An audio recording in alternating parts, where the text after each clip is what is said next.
नमस्कार, आप सभी का बहुत बहुत स्वागत है लाइव लगातार में। इस वक्त हमारे साथ बातचीत करने के लिए जेएमएम के पूर्व विधायक अमित महतो है। पार्टी से इस्तीफा दे चुके हैं। 1932 खतियान की मांग को लेकर अपनी पार्टी भी बना लिया, खतियानी झारखंडी पार्टी, और सीधे जुड़ते हैं। और मांडर में भी इन्होंने चुनाव लड़ा, उपचुनाव, लेकिन क्या कुछ नतीजे हुए वो सामने है।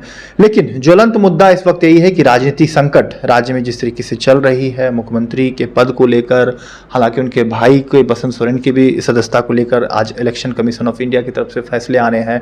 राजभवन पर जिस तरीके से बार बार सरकार आरोप लगा रही है कि स्थिति स्पष्ट करने की जरूरत है। आप इन तमाम चीजों को कैसे देखते हैं अमित, वर्तमान की परिस्थिति? सबों को आपके चैनल के माध्यम से मेरा खतियानी जोहार। और आज परिस्थिति की बात हो रही तो हम कहते हैं इस परिस्थिति की जिम्मेवार यहाँ की सरकार और यहाँ के जो मुखिया हैं, ऐसे लोग ही जिम्मेवार हैं। अगर इस तरीके से जो इनकी कार्यशैली है, कारनामा है, एक के बाद एक उजागर नहीं होता तो हमें नहीं लगता है कि सरकार पर कोई संकट था। आज संकट निश्चित तौर पर मंडरा रही है, तो पूरी तरीके से ये ऐसे ही व्यक्ति, मंत्री, मुख्यमंत्री, सारे लोग जिम्मेवार हैं। देखिए, जन आकांक्षा जो होती है वो बड़ी चीज़ होती है, और जनमत जिस उद्देश्य के साथ में, जिस कमिटमेंट के साथ में आपने सरकार बनाई, उस कमिटमेंट पर आप किसी में भी खरे नहीं उतरे, तो कहीं ना कहीं तमाम चीज़ें ऐसे सरकार में संकट के लिए काफ़ी है। लेकिन अमित, मुख्यमंत्री तो कह रहे हैं कि पुलिसों की जो मांग है वो उन्होंने, आपने देखा पिछले दिनों की पुलिस के जो कमेटी है वह उनको बधाई दिया। पारा शिक्षकों की मांग पूरी हुई, आंगनबाड़ी की मांग पूरी हो रही है। सरकार ने सभी वायदे पूरे कर रहे हैं। सर, बहुत सारे काम हैं। अगर आप 1000 में अगर 0.00001% आप कर देंगे, उससे आप उपलब्धि गिनाएंगे, उस पर सीटी बजाएंगे, तो ये कौन सी सरकार है और कैसे आप मुख्यमंत्री हैं? सबसे बड़ा अहम मुद्दा जो हमारा है, इस राज्य का है, तमाम खतियानियों की चिंता है, तमाम झारखंडियों की चिंता है। जिस उद्देश्य के साथ झारखंड गठन हुआ सर, आज कहीं ना कहीं आप देखेंगे कि जो हमारा सबसे पहला जो होना चाहिए, जिस कमिटमेंट के साथ में सरकार सत्ता में आई, सबसे बड़ा मुद्दा क्या था? खतियान के आधार पर स्थानीय नीति और नियोजन नीति। इसके बाद ही किसी दूसरे कार्यों को इनको हाथ लगाना चाहिए था। अभी नियुक्ति की बात करते हैं, किसी नियुक्ति देंगे? आप जितने भी आवेदन भरे जाते हैं सर, छात्रों के द्वारा, अभ्यर्थियों के द्वारा, हर एक आवेदन में लिखे होते हैं कि वो भारत का निवासी होना चाहिए। अब बताइए, ऐसी परिस्थिति में आप किसे नौकरी देने की बात करते हैं? ये तो कहते हैं कि हम 50,000 शिक्षकों की बहाली करेंगे। अभी कुछ दिनों प्रयोगशाला का जो बहाली, फिर उसको लेकर 691 या कुछ है, उसकी नियुक्ति करेंगे। तो आप आखिर किसे नियुक्त करना चाहते हैं और किस बात की उपलब्धि आप गिनवाते हैं? क्या आपने बेरोजगारी भत्ता कर दिया? क्या आपने जो कमिटमेंट किया था हमारे लोगों के साथ में, बेरोजगारी भत्ता देने की बात, 5 लाख नौकरी देने की बात, उस कमिटमेंट पर पूरा उतरे हैं? तो ऐसे तमाम बातें हैं सर, लेकिन इन्हें इस बात की कोई चिंता नहीं, न ही लोगों की भावनाओं को आदर करना जानते हैं। तो इसलिए आज ये सरकार पूरी तरीके से विफल है। और इनके जो मंत्री हैं, आप किसी की भी बात कर लें सर, सबसे पहले हम बात कर लेते हैं मानव संसाधन विभाग की बात कर लेते हैं, जगन्नाथ जी की बात कर लेते हैं। इन्होंने क्या कहा था कि हम दिल्ली की तर्ज पर, उससे कहीं बेहतर हम यहाँ पर शिक्षा व्यवस्था को दुरुस्त करेंगे। और केजरीवाल जी ने भी ट्वीट करके कहा था कि हमारा भी शुभकामना है। क्या हुआ सर? आज किस तरीके से हमारे शिक्षा की स्थिति है, हमारे टीचर सिर्फ खिचड़ी परोसने में, खिचड़ी बनाने में व्यस्त हैं, और सरकार ऐसे ही कार्यों में उनको लगा के रखी हुई है। अगर आप देखेंगे, अभी एक बच्चे का जो वीडियो वायरल हुआ था संथाल का, जिस पर कि वो बोतल लेकर पूछता है, तो हम कहेंगे कि उसमें आप शिक्षक को सस्पेंड कर रहे हैं, आखिर उसका कसूर क्या है? आपका इंफ्रास्ट्रक्चर जो होना चाहिए, स्कूलों की जो व्यवस्था होनी चाहिए, वो आपकी बेहतर नहीं है। अगर कोई उस पर अंगुली उठा रहा है तो आप उसे सस्पेंड कर रहे हैं। शिक्षकों को आप क्या सिर्फ पढ़ाई के लिए आप लगाए हुए हैं या फिर अन्य कार्यों में भी लगाए हुए हैं? हमारे शिक्षक कहाँ से कब कैसे पढ़ाएंगे, बच्चों को कैसे परवरिश करेंगे, बेहतर शिक्षा कैसे देंगे? तो ये हमारी और दूसरी विभाग की बात कर लें, हमारे जो चिकित्सा विभाग है, स्वास्थ्य विभाग, तो उस विभाग में सर आप जब भी आप नौकरी की बात करेंगे, नियुक्ति की बात करेंगे, आप देखेंगे कि उसमें भी व्यापक पैमाने पर धांधली हो रही है। हमने इससे पहले भी शायद आपके चैनल में भी हमने कहा था कि ये जो क्लिनिकल ट्यूटर की बहाली कराई गई थी रिम्स में, उसमें कैसे बाहर के लोगों को तवज्जो दिया गया, बाहर के लोगों को लाया गया, यहाँ पर नौकरियां बांटी गई, और सारे के सारे हम ये समझते हैं, ये मेरा मानना है, ऐसे तमाम लोगों का मानना है कि यहाँ पर सिर्फ और सिर्फ पैसे लेकर नियुक्तियां दी जा रही है, और हमारे झारखंडियों के पास पैसे नहीं है। जो बाहर के लोग हैं मोटी रकम देते हैं और उससे वो नौकरी लेते हैं। तो ये हो गई। आप रिम्स की भी बात कर लें, हमारी जो व्यवस्था कितनी लचर है, या फिर किसी अन्य जो भी हमारे गांव में स्वास्थ्य उपकेंद्र चलाए जाते हैं, सामुदायिक उपकेंद्र जो भी हैं, हर एक जगहों की आप देख लीजिए, हमारी कहीं भी बेहतर स्थिति नहीं है स्वास्थ्य विभाग की। अब हम ऊर्जा की बात कर लें, ऊर्जा विभाग तो हमारे मुख्यमंत्री साहब के पास ही है। तो हमारे गांवों में सर, यहाँ पर हमारे शहरों में क्या होता है कि अगर 1 घंटे बिजली चली जाती है ना, तो लोग आफत हंगामा मचा देते हैं। अगर ट्रांसफार्मर जल जाता है तो यहाँ के लोग जो होते हैं त्राहिमाम करते हैं, और प्रेस मीडिया में आता है कि इतने दिनों तक, इतने समय तक अंधेरे में लोग रहे। लेकिन हमारे गांव में क्या होता है सर, हम अपना सिल्ली का ही नहीं, हम पूरे झारखंड की बात कर लें, 1-1 महीने 2-2 महीने तक ट्रांसफार्मर नहीं है सर। अभी हम कहें कि हमारे यहाँ लगभग 17 से 18 ट्रांसफार्मर हमारी विधानसभा में जले हुए हैं, और इस बात की सूचना हम ससमय देते रहे हैं विभाग के जेई को, एई को, जीएम को, परंतु हमेशा ही ये कहा जाता है विभाग की ओर से कि क्या करें सर, हमारे यहाँ पर ट्रांसफार्मर का अभाव है, परचेज अभी नहीं हुए हैं, जैसे हो जाएंगे सर आपको उपलब्ध करा देंगे। अब बताइए, क्या हमारी ये जो झारखंड है ये शहरों का राज्य है या फिर हमारे गांव का राज्य है? तो शहरों के साथ आप इंसाफ कर रहे हैं और हमारे गांव के साथ इंसाफ कौन करेगा? तो ऊर्जा की स्थिति इतनी भयावह है, इतनी बदतर है, हमारे बच्चे पढ़ेंगे कैसे? उन्हें तो सही समय रोशनी मिलती नहीं है, लाइट मिलता नहीं है, शाम होते ही अंधेरा हो जाता है और बदहाल स्थिति है। तो ये हमारी ऊर्जा की बात होगी। गृह विभाग की हम बात कर लें, गृह विभाग की क्या स्थिति है आप तो समझ रहे हैं। जैसे कि हमारे दुमका में वो मुख्यमंत्री के क्षेत्र का है, और इससे पहले भी हमारे कोडरमा में जिस तरीके से मर्डर हुआ, लोगों ने मारा, या फिर हमारे आप देख रहे होंगे कि हमारे रांची में आए दिन रोज के रोज कहीं अपहरण हो रहे हैं, कहीं हमारे गैंगरेप हो रही है, बच्चियां हमारी शोषण का शिकार बन रही है, या फिर आप ट्रैफिकिंग भी होती है, बिल्कुल तस्करी करके ले जाया जाता है बाहर। सर ह्यूमन ट्रैफिकिंग की हम बात कर ले तो हम खुद जाकर एक बेंगलोर से एक लड़की को लाए थे, हम खुद जाकर, कितना बड़ा रिस्क था सर। लेकिन उस बच्ची को आज तक जो सुविधा मुहैया होनी चाहिए सरकार की ओर से कभी पूछा नहीं गया सर। ये तकलीफ दे बात है, और उस वक्त मैं जेएमएम में ही था। तो संवेदन क्या इन सब कारणों से हीन सरकार है सर। इन सब कारणों से आप पार्टी से? कारण तो सर हमारे बहुत सारे हैं, परंतु सबसे बड़ा जो हमारा कारण है वो है खतियान आधारित स्थानीय नीति और नियोजन नीति का निर्धारण नहीं किया जाना। लागू हो जाएगा तो फिर आप जेएमएम चले जाएंगे? कतई नहीं सर, इनकी मंशा साफ नहीं है। और लागू तो हो ही जाएगा। हमारे नहीं, ये जो इनकी जो लागू करेंगे तो आने वाले क्या बात है, लागू करना है लागू कर दीजिए, हम आपको शुभकामना व्यक्त करते हैं, परंतु आपकी खुद की स्थिति अभी बेहतर नहीं है, हम तो समझते हैं। आप अगर अपने विधायकों को भेड़ बकरी की तरह बस में लोड करके ले जा रहे हैं, आज विधायकों की और सांसद की गरिमा नहीं बची है सर।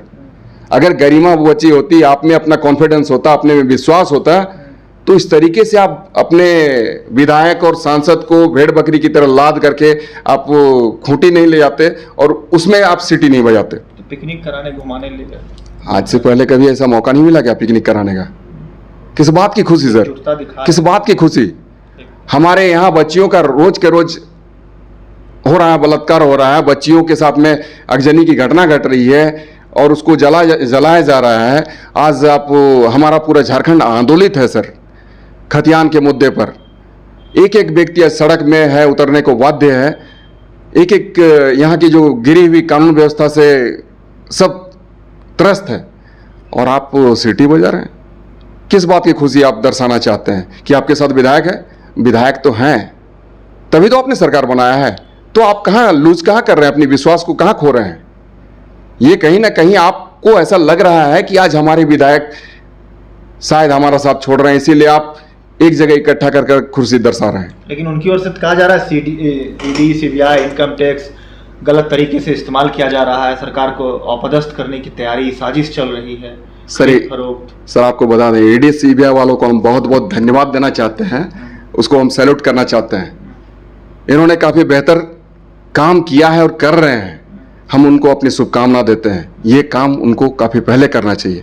और कुछ एक लोग सर छूट गए हैं, ईडी सीबीआई से छूटे हुए हैं। हम तो चाहेंगे कि उनका भी ध्यान दें और उन्हें भी अपनी गिरफ्त में लें। अभी तो सर हम अभी तो कह रहे हैं सर, ये तो 30 करोड़ 50 करोड़ 100 करोड़ की बात होती है मनी लॉन्ड्रिंग की। हम तो कहेंगे यहाँ 10,000 20,000 करोड़ लेकर बैठे हुए हैं ऐसे लोग सर।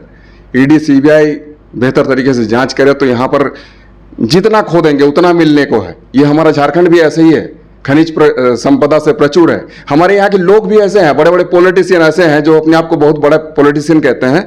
उन्हें आप जितना खो देंगे उतना मिलेगा। कोई 10-20 करोड़ नहीं सर, 100 करोड़ नहीं, 1000 करोड़ नहीं, 10,000 20,000 करोड़ मिलेंगे। तो हम तो ईडी और सीबीआई वालों को हम आग्रह करते हैं सर आपके चैनल के माध्यम से कि ध्यान दें। रखे हैं या डकार चुके हैं इतना कर 1000 करोड़? रखा हुआ है सर, अभी भी जैसे 30 करोड़ रुपए मिल जाते हैं किसी के घर में, ऐसे ही मिल जाएंगे। बहुत सारे लोगों ने निवेश कर रखा है यहाँ वहाँ, लेकिन गुर्गे हैं सर। आज अगर हमारे विधायक बाहर जाके पकड़ा रहे हैं, क्यों पकड़ा रहे हैं, कैसे पकड़ा रहे हैं? हमारे यहाँ के झारखंड के विधायक बाहर में पकड़ा रहे हैं। उन्हें कोई देने वाला है सर, उन्हें कोई देने वाला है। अब देने वाला कौन और कहाँ से दे रहा है उसको, इसके पीछे कौन है, पर्दे के पीछे कौन है, ये सारी स्थितियां हैं। खैर ईडी लगी हुई है, ईडी तो आज नहीं तो कल सारी चीज़ों का पटाक्षेप कर ही देगी। अब बताइए सर, कानून व्यवस्था नाम की कौन सी चीज़ है हमारे यहाँ पर? 47 अगर हमारे बॉडीगार्ड है, मैं आपको बता देना चाहता हूँ सर, हमारे पास जो बॉडीगार्ड थे पहले 3 47, 2 हमारे सीमा हमारी जो पत्नी है उनको 2 47 दिया गया था, हमें 1 47 दिया गया था, 3 47। जिस दिन गुरुचरण जी के साथ हादसा हुआ, कोल्हान के गुरुचरण जो पूर्व विधायक थे उनके साथ हादसा हुआ, तो उसके बाद में सारे 47 से ले लिए गए। हमने जब जानना चाहिए, यहाँ की एसएसपी सुरेंद्र झा जी थे, हमने जब उनसे पूछा कि हमारे 47 को आप क्यों ले रहे हैं हमारे अंगरक्षक से, उनके द्वारा कहा गया जानते हैं क्या, मतलब चिंताजनक और मतलब हास्यास्पद है। उनके द्वारा कहा गया सर 47 की सुरक्षा होनी जरूरी है सर। तो मतलब अब सरकार 47 की सुरक्षा के लिए लगी हुई है, इन्हें व्यक्ति की कोई चिंता नहीं है। लेकिन वही जो चिंता करती है वही सरकार अपने अंगरक्षक के 47 को किसी व्यक्ति विशेष को देते हैं, टेरर पैदा करने के लिए, खौफ पैदा करने के लिए, गुंडे करवाने के लिए। अब बताइए सर, 2-2 47 किसी के घर में अलमारी से मिलना, खैर ये एनआईए जांच करेगी और आने वाले दिनों में सब दिखेगा सर। तरफ ये निकलता है नोटिफिकेशन कि मुख्यमंत्री से नाम नहीं जोड़ा जाए। अब हम कहाँ नाम जोड़ रहे हैं, लेकिन आने वाले दिनों में किनके नाम जोड़ेंगे सर? इस पे कार्रवाई करने की बात करते हैं, जो उनका नाम लेंगे। किनके साथ नाम जोड़ेंगे ये तो ईडी और सीबीआई करेगी, एनआईए करेगी। क्योंकि एक तरफ सुरक्षा और दूसरी तरफ कहते हैं कि नाम। बिल्कुल सर, यहाँ पर तो देखिए, अब जब भी ये 47 का मामला बनता है तो एनआईए का मामला बनेगा, ठीक है। वो जिस दिन पड़ जाएगी फिर समझ में आ जाएगा कि आखिर पर्दे के पीछे कौन था। और इस तरीके से 47 आप किसी को दे रहे हैं, मुहैया करवा रहे हैं, वहाँ पर असामाजिक तत्वों को संरक्षण दे रहे हैं, तो ये तो आने वाले दिनों में दिखेगा। अब ईडी भी पूछताछ कर रही है प्रेम प्रकाश क्या जंगल राज की तरफ जा रहा है राज्य? सर हमारा तो सबसे पहले कहेंगे कि हमारा तो राज्य जितना खूबसूरत है इसको बदसूरत बनाया जा रहा है। जिस तरीके से नाम होना चाहिए, हमारा झारखंड क्या है कि खनिज संसाधनों से भरपूर है। जमीन हम तो हमारे यहाँ जो कोयला मिलता है सर झरिया में, हम नहीं समझते कि सबसे वैसा कहीं कोयला मिलता होगा जो कि सबसे बेटर क्वालिटी का है। कोयला मिलता है, तांबा, अबरक, बॉक्साइट, यूरेनियम, आपके हमारे यहाँ लौह अयस्क प्राप्त होते हैं। लेकिन इसके बाद में हमारे यहाँ से कोयला जा रहा है बाहर और हम अंधेरे में जी रहे हैं। पंजाब रोशन हो रहा है। हमारे यहाँ पर जो अडानी साहब हैं, अडानी जी वो प्लांट लगा रहे हैं गोड्डा में, किसे देंगे? बांग्लादेश को सप्लाई करेंगे। तो कहीं ना कहीं सिर्फ हमारे झारखंड को एक कमाई का जरिया माना गया है और हमारे झारखंड को कैसे लूटा जाए इसका एक प्रयास चल रहा है। और लूटने में आप देख रहे हैं सर कैसे हमारे ब्यूरोक्रेट हावी हैं। पूजा की बात कर लें, नाम जैसा है ठीक उसके विपरीत उनका काम रहा है। और ये पूजा ही नहीं सर, बहुत सारे ब्यूरोक्रेट हैं जिसे तो मैं जानता हूं, परंतु आपको हम ये कहेंगे नहीं, क्योंकि ईडी अपना काम कर रही है, सीबीआई अपना काम कर रही है। आने वाले दिनों में दर्जनों भ्रष्ट ऑफिसर जेल की कालकोठरियों में होंगे और साथ साथ जितने नेतागणों ने उन्हें संरक्षण दे रखा है, हम समझ रहे हैं कि आने वाले दिनों में वैसे नेता भी जेल की कालकोठरी में जाएंगे और फिर से एक बार हमारा झारखंड बेहतर तरीके से बदनाम होगा। इस बात की हमें चिंता है, क्योंकि ये हमारा झारखंड जो है वीर बिरसा की धरती है, सिद्धू कान्हू चांद भैरव जैसे लोगों की धरती है, निर्मल महतो की धरती है, विनोद बाबू की धरती है, रामदयाल मुंडा की धरती है। और ऐसे महापुरुषों को अपमान करने का काम ये हमारे नेता और ब्यूरोक्रेट कर रहे हैं, मंत्री या फिर हमारे विधायक या फिर मुखिया हमारे। तो ऐसे तमाम लोग जो बदनुमा धब्बा हमारे झारखंड को देने का काम कर रहे हैं सर, इस बात से हमें काफ़ी तकलीफ है और हमारे यहाँ के झारखंडी परेशान हैं। हम अपनी गुलामी नहीं बर्दाश्त कर पाएंगे। अब देखिए कि धनबाद में जिस तरीके से, धनबाद का एक सीनरी एक जगह है जहाँ पर कि 2-4 दिन पहले घटना घटी, तो यहाँ के स्थानीय लोगों के साथ में बाहरी लोगों का जो हुआ काफ़ी चिंताजनक है। और यहाँ के लोगों के साथ में जो बदसलूकी की गई तो वो गलत है सर। हम गुलामी के लिए पैदा नहीं हुए हैं, हम गुलामी के लिए पैदा नहीं हुए हैं सर। हम आज़ाद हैं और उन्मुक्त गगन में हम विचरण करना चाहते हैं, उड़ना चाहते हैं। ये हर एक झारखंडियों का भावना है। नेतरहाट फायरिंग रेंज को उन्होंने आदेश नहीं दिया इस बार, उसके लिए खुशी है वहाँ सर। वही तो कह रहे हैं, अगर हजारों काम है सर, हजारों काम। हमारा झारखंड अभी बहुत पीछे है। हम तो झारखंड को नंबर 1 की दृष्टि से देखना चाहते हैं। हम तो कहते भी हैं कि हमारा झारखंड में जो है वो कहीं नहीं है। चाहे हम प्राकृतिक दृष्टिकोण से कर लें, देख लें, हमारे यहाँ जो छटाएं आपको देखने को मिलेगी सर, वो जम्मू कश्मीर जैसी जिसकी हम बात करते हैं, ठीक उस तरह की हमारे यहाँ की पर्यटन डेवलप हम कर सकते हैं। लेकिन इन सारी चीज़ों पर कभी पर्यटन मंत्री द्वारा कुछ काम नहीं हुआ। एक आप नेता डिपार्टमेंट है उनके पास, जी बिल्कुल, कला संस्कृति, खेल कूद में आप बताइए हमारे यहाँ के जो भी बच्चियाँ हैं खूंटी की, कितनी टैलेंटेड बच्चियाँ हैं जो कि हॉकी की हैं, कबड्डी की है, या फिर हमारे जो क्रिकेटर हैं सर गाँव में, ऐसे लोगों को कभी मौका नहीं मिलता। फुटबॉल खिलाड़ियों को कभी मौका नहीं मिलता है। या महिला ने जो और हमारे जीता गोल्ड मेडल, वो जी बिल्कुल बिल्कुल एक में स्वर्ण पदक जीता। आज तक सर, आज तक हम ये कह रहे हैं, आज तक हमारे खिलाड़ियों को उचित सम्मान नहीं मिला। हमारे यहाँ पर जो भी सिंगर हैं, हमारे यहाँ जो कलाकार हैं जो कि सिनेमा बनाते हैं, फिल्म बनाते हैं, वैसे कलाकारों को भी अब तक उचित सम्मान नहीं मिला। उचित सम्मान कहने का ये मतलब हमारा है कि आज तक सर हमारे यहाँ फिल्म इंडस्ट्री नहीं है, जबकि हमारे पास संसाधन भरे पड़े हैं। आज आप देख लें, हमारे बगल का जो स्टेट है, बिहार है या फिर उड़ीसा है या फिर हम बॉलीवुड और टॉलीवुड की तो हम बात कर लें, हम आज वहाँ तक नहीं पहुँच पा रहे हैं। तो क्या हमारे कलाकारों के साथ आज इंसाफ हो रहा है सर? क्या उनको सम्मान मिल रहा है? हमारे खेल प्रेमियों और हमारे खिलाड़ियों को सम्मान मिल रहा है? हमारे यहाँ के जो बच्चे हैं, जो टैलेंटेड बच्चे हैं, उनका जो अपना टैलेंट है पढ़ाई के क्षेत्र में, क्या उनको सम्मान मिल रहा है? हमारे यहाँ तो नौकरियां बेची जा रही है। जेपीएससी की बात कर लें सर, जेपीएससी के हम कहना चाहते हैं, आज चेयरमैन गुजर गए, यहाँ पर नहीं है, लेकिन हम कहना ये चाहते हैं सर कि जेपीएससी में अब तक उसके मार्क्स जारी नहीं किए गए। कितनी तकलीफ वाली बात है सर, कितनी चिंता वाली बात है। आखिर हमें कैसे पता होगा कि हम कितने अंक से छूट गए? या फिर अगर टॉप कोई कर रहा है या सेकंड पोजीशन ला रहा है, थर्ड पोजीशन ला रहा है, फोर्थ ला रहा है, तो आखिर वो कितना प्रतिशत, कितना अंक लेके, कितना अंक अर्जित करके वो फर्स्ट आया, सेकंड आया, थर्ड आया, फोर्थ आया है, या कितने का सिलेक्शन हुआ है, हम कैसे पता चलेगा हमें? तो कहीं ट्रांसपेरेंसी नहीं है सर, ये तकलीफदेह बात है। आज जेएसएससी में जैसे जेई के जो एग्जाम लिए जा रहे थे, उस एग्जाम को आप देख लें, कैसे इन लोगों ने, खैर इन लोगों ने जो 15 लाख 20 लाख, जिसका कि सर आपके माध्यम से हम लोगों ने देखा कि वीडियो वायरल हुए या फिर सोशल मीडिया में जो आया, तो तकलीफदेह है। खैर आज वो एग्ज़ाम को रद्द किया गया।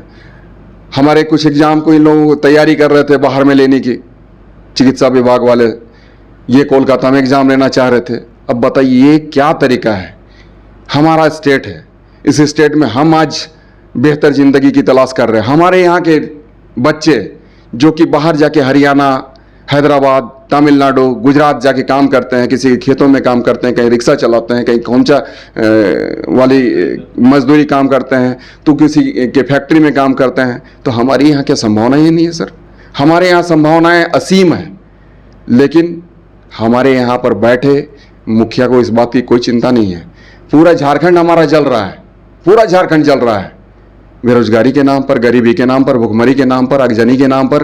और हमारे यहाँ की महिलाएं महफूज नहीं है, हमारे यहाँ के ब्यूरोक्रेट बेलगाम है, और तमाम चीज़ों के बावजूद ये बस सीटी बजा रहे हैं। आज हमारे ग्रामीण विकास की बात कर रहे हैं सर। हमारे विधानसभा क्षेत्र से ही मैं बात करना चाहता हूँ। हमारे विधानसभा क्षेत्र में मनरेगा का घोटाला हुआ। हमने वहाँ के वीडियो जो अभी हैं, पवन जी को हमने देने का काम किया। उनसे नहीं हुआ तो हमने यहाँ के डीसी जो अभी कुछ एक दिनों पहले छवि रंजन जी थे, उनको देने का काम किया। जब उनसे नहीं बन पड़ा तो हमने यहाँ के जो मंत्री हैं आलमगीर साहब को देने का काम किया। और आलमगीर साहब के साथ द्वारा इतना आश्वस्त कराया गया कि बिल्कुल 10 दिनों में कार्रवाई हो जाएगा अमित जी, चिंता मत करिए। 10 दिन क्या सर, 1 साल 1.5 साल हो गए, आज कोई कार्रवाई नहीं हुई है सर। जब हमारे जैसा व्यक्ति, हम किसी को आवेदन दे रहे हैं और कार्रवाई नहीं हो रहा है, तो एक आम पब्लिक का कौन सा काम होगा सर, जो कि हमारे गांव के निचले तबके के लोग हैं। तो आज हर एक व्यक्ति का शोषण हो रहा है, दोहन हो रहा है, और इससे ज्यादा कुछ नहीं हो रहा है। हम इस बात का हमें काफी गुरेज है सर, तकलीफ है कि जिस जनाकांक्षा के साथ में अपार बहुमत जिन्हें मिला है, वो आज किसी भी तरीके से बेहतर साबित नहीं हो रहे हैं, और रोज के रोज हमारे खतियानी भावनाओं को कुचला जा रहा है, उनको कत्लेआम जो हम कहें किया जा रहा है। तो अब जो भी निर्देश आएगा चुनाव आयोग का, या आप जो परिस्थिति की बात कर रहे थे, राजनीतिक संकट की बात कर रहे थे, परिस्थिति की बात कर रहे थे, तो हमें तो शायद जानकारी जो है हमारे पास अब तक नोटिफिकेशन नहीं आया है। तो जब राज्यपाल महोदय अपना काम कर रहे हैं, काम करेंगे जिस तरीके से अपना उनका डिसीजन होगा, साथ ही साथ चल रही है ईडी की प्रक्रिया चल रही है, सीबीआई वाले भी इन्वॉल्व होने वाले हैं, एनआईए भी इन्वॉल्व होगी जैसा मैं जानता हूं। तो इतने सारे एजेंसियां लगी हुई है, तो आने वाला दिन सर हमें लगता है कहीं ना कहीं कुछ बेहतर होगा। सांसद निशिकांत दुबे ट्वीट करते हैं, सब सारे जानकारी दे देते हैं पहले, क्या ये सही है? सर देखिए, उनको अपना अंदेशा है सर, जिस तरीके से मैं कह रहा हूं, तो हमें भी अपना राजनीतिक अनुभव है, तो उसी तरीके से वो अपनी अनुभव को शेयर कर रहे हैं, ट्वीट कर रहे हैं, या फिर फेसबुक में डाल रहे हैं।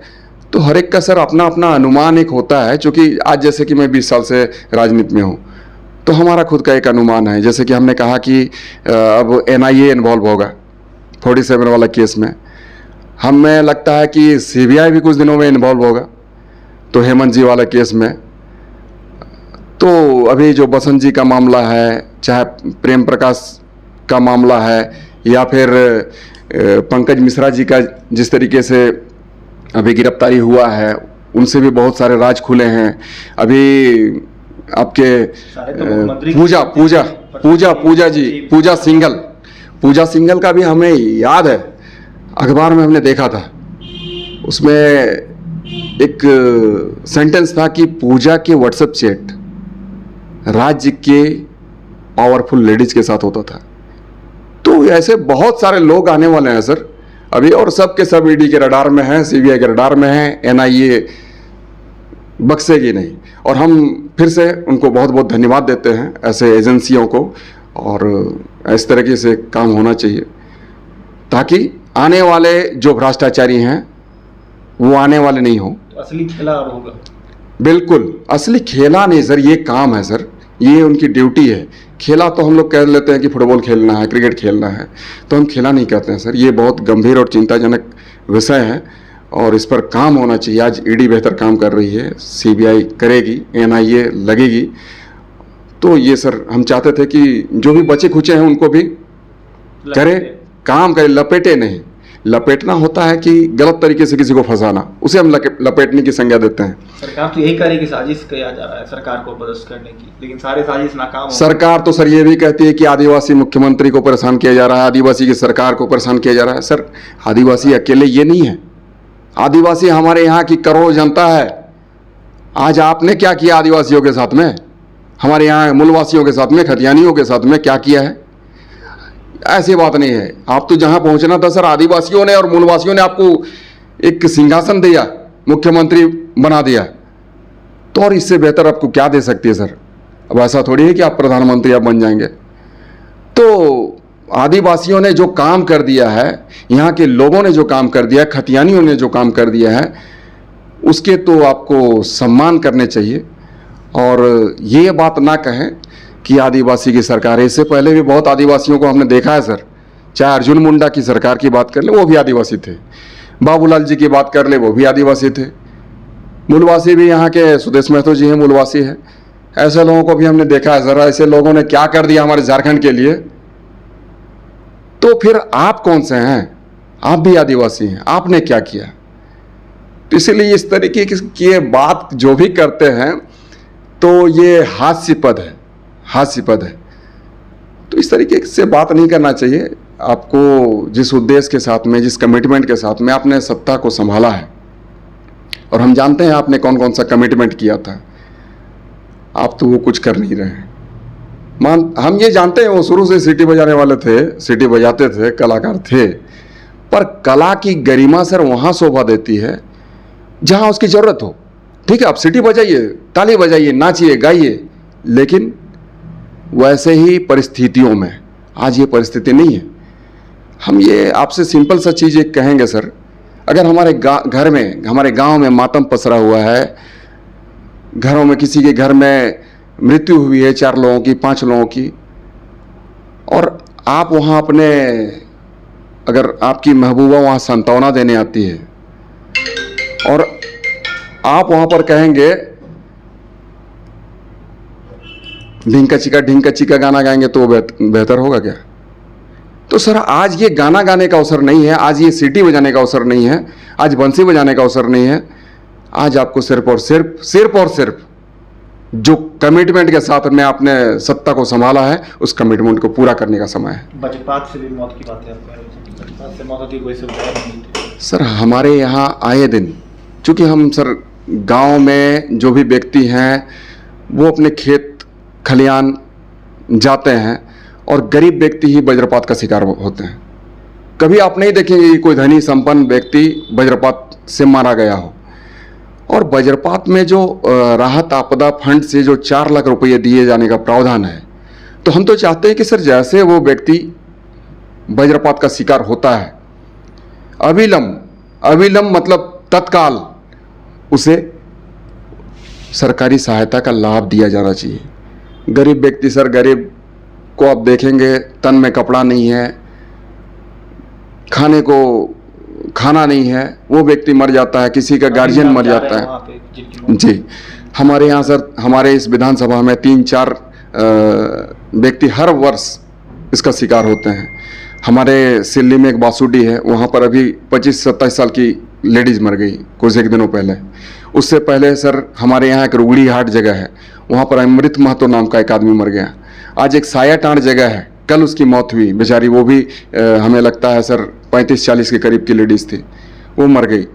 और इनको जो सरकारी सहायता दिए जाते हैं सर, वो हम समझते हैं कि महीना, 2 महीना, 5 महीना के बाद मिलता है, जबकि ऐसा नहीं है सर। आपके पास में सरकारी पैसे हैं, उस पैसे को आप तत्क्षण उसका लाभ पहुंचा सकते हैं, सीओ को बोल के, बीडीओ को बोल के, लेकिन ऐसा नहीं होता है। तो हम आपके इस चैनल के माध्यम से हम चाहेंगे कि इसको त्वरित कार्रवाई की व्यवस्था सुनिश्चित कराइए। हमारे यहाँ क्या है कि सर हाथी है, और हाथियों का आवागमन हमेशा होता रहता है, और हाथी से भी लोग मारे जाते हैं। आप चूँकि वज्रपात की बात किए तो हम हाथी की भी बात कर लेते हैं। हाथियों से हमेशा ही हमारे लोग मारे जाते हैं, घरों को ध्वस्त किया जाता है, उसके फसल को नुकसान पहुंचाए जाते हैं। और आपको बता दें सर, अगर हमारे यहाँ पर 1000 रुपये का किसी का फसल नष्ट होता है ना, तो उसको मुआवजा के तौर पर जानते हैं, जान के आश्चर्य होगा कितना मिलता है, 100 रुपये मिलते हैं सर। अगर कोई मर जाता है तो उसके परिवार को देखने वाला कोई होता नहीं, और उसमें भी ये मुआवजा राशि जो होती है 4 महीने 5 महीने बाद मिलते हैं। हालांकि विभाग के लोग ये कहते हैं कि पोस्टमार्टम रिपोर्ट आने पर हम लोग कर देते हैं, परंतु ऐसा हमने नहीं देखा है। हमारा ये मानना है कि सर हाथी के लिए भी कोई कॉरिडोर बने, और जितने भी, आपको जानकर ताज्जुब होगा सर कि मात्र हमारे इस झारखंड में 970 हाथी, जो कि हमारे 2014 की जनगणना थी, 970 हाथी है। क्या आप 970 हाथी को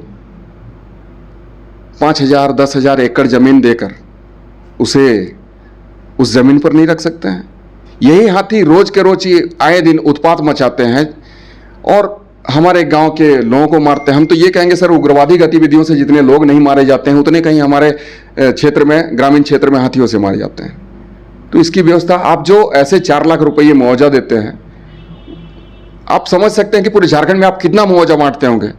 तो उस हाथी को आप संरक्षित क्यों नहीं कर सकते हैं? हाथियों के लिए आपने रेंजर, फॉरेस्टर और तरह तरीके से लोगों को आपने रखा हुआ है। तो अगर आप इन हाथियों को संरक्षित करिएगा, उनको रहने का जगह दीजिएगा, एक कॉरिडोर बना दीजिएगा, तो हमारा बाहर के लोग हमारे हाथियों को देखने आएंगे सर, नाइट सफारी की तर्ज पर। आप इसको विकास करिए। तो इन सारी चीज़ों पर कोई पहल नहीं हो रही है। न ही वन विभाग की बेहतर स्थिति है, न ही मानव संसाधन विभाग की है, न ही ऊर्जा विभाग की है, न ही गृह विभाग की है। तो आखिर कौन सा विभाग को आप बेहतर संचालित कर रहे हैं? तो आज सर सिर्फ और सिर्फ चिंता का विषय है। और फिर से हम यही कहेंगे, आपके माध्यम से फिर से हमारे यहाँ के तमाम खतियानियों को कहेंगे कि आप अपने अधिकार को समझें और लोगों को नित दिन 10, 50, 100 लोगों को जागरूक करने का काम करें। ऐसे सरकार की हमें कोई आवश्यकता नहीं है। ऐसे सरकारों को हमें निस्तो नाबूद कर देना है, उखाड़ फेंकना है। तो ये थे हमारे साथ अमित महतो, जिन्होंने साफ तौर से सारी बातों को कहा है, और हमारे ख्याल से अब तक का सबसे बड़ा इंटरव्यू हमने आपको अब इस वक्त दिखा रहा हूं, क्योंकि मुद्दे बहुत सारे हैं और बहुत हमने सोचा था कि 2-4 सवाल ही इनसे पूछूंगा, लेकिन कई चीज़ों को, झारखंड को लेकर इन्होंने अपनी बातों को रखा, अपनी सवालों को रखा, और सरकार से भी सवाल किए हैं। हमारे ख्याल से सभी विभाग को लेकर इन्होंने अपनी बातों को रखा है। उम्मीद करेंगे कि आने वाले जो 2 साल के कार्यकाल बचे हुए हैं सरकार के, इन 2 साल के कार्यकाल में इन तमाम मुद्दों को लेकर जो भी आकांक्षाएं जो उन्होंने चुनाव में वायदे किए थे, उन सभी वादों पर वह कुछ विचार करे और आगे जो है 3.25 करोड़ जो झारखंड की जनता है उसके दिशा में एक सुनहरा बड़ा जो झारखंड नंबर 1 झारखंड बनाने की बात अमित महतो ने कहा है, उस दिशा में कार्य की जा सकती है। लाइव लगातार के लिए रांची से मैं कौशल कुमार।